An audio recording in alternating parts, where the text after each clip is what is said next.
ህወሓት ከህጋዊ ፓርቲነቱ ሊሰረዝ ጫፍ በደረሰበትና ቀናት ብቻ በቀሩበት ሁኔታ አቶ ጌታቸው ረዳና ጓዶቻቸው በአዲስ ፓርቲ እየመጣን ነው ሲሉ አስታውቀዋል። አዲሱ ፓርቲ በስያሜ ደረጃ ትግራይ ሊበራል ዴሞክራሲያዊ ፓርቲ የሚል ስያሜ የተሰጠው ነው።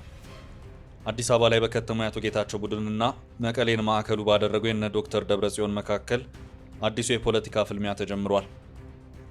የአቶ ጌታቸው አዲሱ ፓርቲ በአንድ ፓርቲ የበላይነት ከሚያምነው አብዮታዊ ዴሞክራሲ የተለየ ፓርቲ መሆኑን ከስያሜው መረዳት ይቻላል።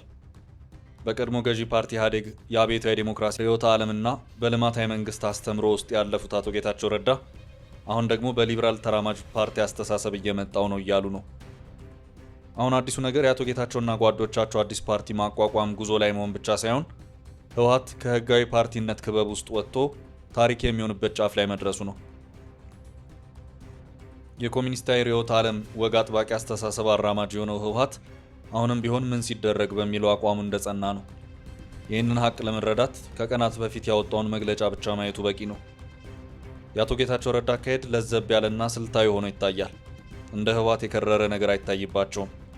ሶስት የፖለቲካ አንጋፋ ሰዎች በትግራይ ቀጣይ ፓርቲ ፖለቲካ ውስጥ ወሳኙን ሚና ለመጫወት እየተንቀሳቀሱ መሆኑ ታውቋል። እነዚህም ሰዎች አቶ ጌታቸው ረዳ፣ የህወሓት ፖሊት ቢሮ አባል የነበሩት እና የትዕምት ዋና ስራ አስፈጻሚ አቶ በየነ መክሩ እንደዚሁም ፕሮፌሰር ክንዳያ ገብረሕይወት ናቸው። ሶስቱም ትግራይን ለቀው ኑሯቸውን በአዲስ አበባ አድርገዋል። አሁን አዲሱ የፖለቲካ ፍልሚያ አዲስ አበባ ባለው የፖለቲካ ኃይልና በመቀሌው ህወሓት መካከል ሆኗል። ይህ ፍልሚያ የነፍጥ ፍልሚያ ባይሆንም የፓርቲ ፖለቲካ ፍልሚያ መሆኑ ግን ተረጋግጧል። ኃይል የሚቀናው ህወሓት ምናልባትም ነገሮችን ወደ ተለየ አቅጣጫም ሊቀይራቸው ይችላል። ህወሓት ህጋዊ ፓርቲ ህልውናውን ለማስጠበቅ ሌላ አዲስ የቆየ ፍልሚያ ላይ መሆኑ እርግጥ ነው። ይሄኛው የፖለቲካ ሳይሆን የህግ ጉዳይ ነው። በምርጫ ቦርድ የተሰጠና በቀነ ገደብ የተቀመጠ መጨረሻ ማስጠንቀቂያ ነው። በሌላ አቅጣጫ ደግሞ በትግራይ ውስጥ የሚንቀሳቀሱ በርካታ ፓርቲዎች ለውጥ እንፈልጋለን በማለት በሌላ የሀሳብ ፍልሚያ ውስጥ ናቸው። በዚህ መሃል ደግሞ ከባድ ሚዛን ይሆናል ተብሎ የሚጠበቀው የነጌታቸው ፓርቲ ይሄው መጣው እያለ ነው። እናም አሁን ባለው ሁኔታ ነገሮች ሲታዩ በአቶ ጌታቸው ረዳ የሚመራው ከህወሓት የተከፈለው ቡድን አዲስ የፖለቲካ ፓርቲ ለማቋቋም በሂደት ላይ መሆኑ ተረጋግጧል። ጉዳዩ በፍንጭ ደረጃ ሰሞኑን ሲወራ የከረመ ሲሆን በዛሬው ዕለት ቢቢሲ ባስነበበው መረጃው እርግጥ ነው አረጋግጫለሁ ሲል አስታውቋል። ቢቢሲ አማርኛው ድረገጽ በዚህ ዙሪያ እየሰሩ ካሉት አመራሮች መካከል አንዱ መረጃውን አድርሶኛል ሲል አስታውቋል። ቀደም ባለው ጊዜ እና አቶ ጌታቸው ቡድን ከህወሓት ተከፍሎ ራሱን የቻለ ፓርቲ ሊያቋቁም ነው የሚሉ መረጃዎች ሲወጡ የቆዩ ሲሆን አሁን ግን ይህ ጉዳይ ቀሪ ሆኖ አዲስ ፓርቲ ወደ ማቋቋሙ ተሄዷል። ይህ አዲስ በምዝገባ ሂደት ላይ የሚገኘው የፖለቲካ ፓርቲ በሊበራል ዴሞክራሲ ጽንሰ ሀሳብ የሚከተል መሆኑን መረጃውን አድርሰውኛል ያለው ቢቢሲ የዚሁ አዲሱ የፖለቲካ ፓርቲ ስያሜም ትግራይ ሊበራል ዴሞክራሲያዊ ፓርቲ በሚል ለመጠራት የተወሰነ መሆኑንም አክሎ መረጃውን አጋርቷል። ይህንን መረጃ ለቢቢሲ ያደረሱት ሰው የቀድሞ የህወሓት አመራር እንደሆኑና በዚሁ ማጋራታቸውም ላይ ስሜ አይጠቀስ ማለታቸውንም ቢቢሲ አክሏል። ስማቸው እንዳይገለጽ የጠየቁት እኚህ የቀድሞ የህወሓት አመራር ይህ ስም የፖለቲካ ፓርቲውን ለመመስረት በእንቅስቃሴ ላይ ባሉ ሰዎች የተመረጠ እንጂ ከምርጫ ቦርድ እውቅና ስላላገኘ ጉባኤ ሲካሄድ ሊቀየር ወይም ሊሻሻል ይችላል ማለታቸውም ነው የታወቀው። አዲሱ የነጌታቸው ፓርቲ መመስረት ሂደት ላይ መሆኑ ከህወሓት በምርጫ ቦርድ የመሰረዝ ጫፍ ላይ መሆን ጋር የተገጣጠመ ሆኖም ታይቷል። በአቶ ጌታቸው የሚመራው አንደኛው የህወሓት ቡድን ከነ ዶክተር ደብረጽዮን ህወሓት ጋር በጋራ ሆኖ የፓርቲውን ጉባኤ በማካሄድ ፓርቲው በምርጫ ቦርድ እንዳይሰረዝ ለማድረግ ጥረቶችን አድርጎ ነበርም ተብሏል። ሆኖም የነ ዶክተር ደብረጽዮን ቡድን አሻፈረኝ ማለቱ ታውቋል። እናም ጉዞ ወደ አዲሱ ፓርቲ ያሉትና አቶ ጌታቸው ትግራይ ሊበራል ዴሞክራሲያዊ ፓርቲ አዲስ ተራማጅ ፓርቲ ሊከሰቱ መሆኑ ተረጋግጧል። መረጃውን ለቢቢሲ ያቀበሉት እኚሁ ምንጭ የህወሓት ህጋዊነት ስለሚያበቃ የህወሓት የፖለቲካ ዓላማዎችን ለማሳካት የሚያስችለን አዲስ የፖለቲካ ፓርቲ ለመመስረት ተገደናል ያሉ ሲሆን የፓርቲው ህገ ደንብና ፕሮግራሞቻቸውን አርቅቀው መጨረሳቸውንም ተናግረዋል። አቶ ጌታቸው በህወሓት አመራር ወቅት የትግራይ ጊዜያዊ አስተዳደር ፕሬዝዳንት ሆነው ሲያገለግሉ የታገሏቸውን ሰዎች መልሰው ለመታገል የቆረጡና የሚቀጥሉ መሆኑን ከትግራይ አዲስ አበባ ገብተው በሸራተን አዲስ መግለጫ በሰጡበት ወቅት ማስታወቃቸው አይዘነጋም። በምን መልኩ የሚታገሏቸው እንደሚሆን ግን የሰጡት ዝርዝር ማብራሪያ የለም። አቶ ጌታቸው ከፕሬዝዳንትነቱ እንዲሰናበቱ ግፊትና ጫናዎችን ከማድረግ ባሻገር የእሳቸውን ከትግራይ ጠቅልሎ መውጣት እንደ ግብ የተመለከቱትም ሰዎች እንዳሉ ይነገራል። አቶ ጌታቸው ግን ከትግራይ በወጣም ከትግራይ ፖለቲካ ግን አልወጣምም ሲሉ በቅርቡ ከአንድ በይነመረብ ሚዲያ ጋር በነበራቸው ቃለ መጠይቅ አስታውቀዋል። ጥያቄው ከትግራይ ውጭ የትግራይን ፖለቲካ እንዴት ማስኬድ ይቻላል የሚለው ነው። አሁን ከሰሞኑ በተለያዩ ማህበራዊ ድረገጾች እየተሰራጩ ያሉት መረጃዎች ደግሞ አቶ ጌታቸው በፓርቲ ደረጃ ተደራጅተው ትግላቸውን ለመቀጠል የወሰኑ መሆኑን የሚያመለክት ነው።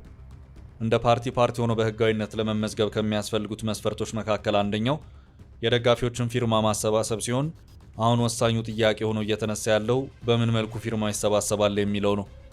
ፓርቲው ከትግራይ ውጭ ያለ ነው። የደጋፊዎቹን ፊርማ ማሰባሰብ የሚጠበቅበት ከትግራይ ነው።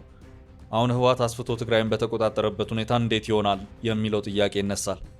ምንጩ እንዴት እንደሆነ ባይታወቅም የደጋፊዎቻቸውን ፊርማ በማሰባሰብ ላይ እንገኛለን ሲሉ ተናግረዋል። ህወሓት ከዚህ በኋላ ህጋዊ ፓርቲ ሆኖ ለመቀጠል ያሉት ቀናት ውስን ቢሆኑም ፓርቲው በቅርቡ ባወጣው መግለጫው በነበረበት አቋሙ ፍንክች ሳይል የሚቀጥል መሆኑን አስታውቋል።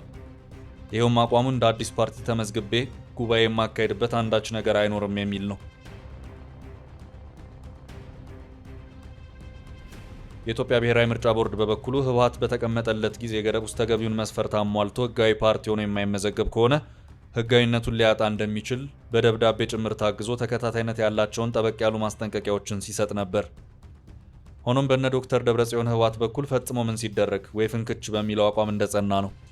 የነ ዶክተር ደብረጽዮን ህወሓት ከዚህ ባለፈም በእውቅና ዙሪያ አንዳች ነገር የሚፈጠር ከሆነ የሚከተለውን መዘዝ ከባድ ነው ሲልም ነው ያስታወቀው። አቶ ጌታቸው በትግራይ ሰፊ የህዝብ ድጋፍ አለኝ ብለው ያምናሉ። ከአንድ ዓመት በኋላ ሀገራዊ ምርጫ ዘመን ነው።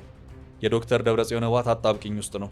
በዚህ መሃል በክልሉ አዲስ ፓርቲነት አጋጣሚውን አስፍቶ መጠቀም የተፈለገ ሆኖ ይታያል። የኢትዮጵያ ምርጫ ቦርድም ይህ ስብስብ ለምዝገባ እየሄደበት ያለውን ሂደት እንደሚያውቅ ምንጩ ለቢቢሲ ተናግረዋል። ይህ በምዝገባ ሂደት ላይ የሚገኘው ፓርቲ ክልላዊ ፓርቲ እንደሆነ ምንጩ ነግረውኛል ያለው ቢቢሲ የኢትዮጵያ ምርጫ ቦርድ በግንቦት የመጀመሪያ ወር ላይ ቅድመ እውቅና እናገኛለን ብለው እንደሚጠብቁ መረጃውን አድርሰውኛል ሲልም ዘገባው አክሏል። ይህ ከሆነ በቀጣዩ ብሔራዊ ምርጫ በትግራይ ያለ ህወሓት ይከናወናል ማለት ነው። የኢትዮጵያ ብሔራዊ ምርጫ ቦርድ ፓርቲዎችን ለምርጫ የሚመዘግበው በሱ በኩል እውቅናን ሲያገኝ ነው። በትግራይ ከህወሓት ባለፈ በርካታ ፓርቲዎች ይንቀሳቀሳሉ። ሳልሳይ ወያኔ፣ የትግራይ ዴሞክራሲያዊ ትብብር ፓርቲ ትዴፓ፣ አረና፣ ውድብ ናጽነት ትግራይ ውናት የሚባለውና ሌሎችም ፓርቲዎች ይገኛሉ። ሁሉም ፓርቲዎች ብዙም ወደፊት መራመድ የቻሉ አይደሉም። ህወሓት በትግራይ ውስጥ ለዓመታት ስር ሰዶ ቢሮክራሲውን መዘርጋቱና ራሱንም ከትግራይ ህዝብ ጋር ማቆራኘቱ ለፓርቲዎቹ መቀጨጭ ምክንያት መሆኑ ይነገራል። አሁን ደግሞ ወቅቱ ነገሮች ሌላ መልክ እንዲይዙ አድርጓቸዋል። የሁለት ዓመታቱ ጦርነት ብዙ ነገሮችን ቀያይሯል። በህወሓት ውስጥ መከፋፈልን ፈጥሯል። እንደዚሁም በትግራይ ህዝብ ውስጥ ሰፊ የለውጥ ፍላጎትን አሳድሯል። እነዚህ ሁኔታዎች የነበረው ፖለቲካ በነበረበት እንዳይቀጥል አድርገዋል። በህብረተሰብ ውስጥ የተፈጠረውን የለውጥ ስሜት በሚያስተናግድ መልኩ የነ ዶክተር ደብረጽዮን ህወሓት ለለውጥ የተዘጋጀ አይደለም የሚሉ አስተያየቶች እየደጋገሙ ይሰማሉ።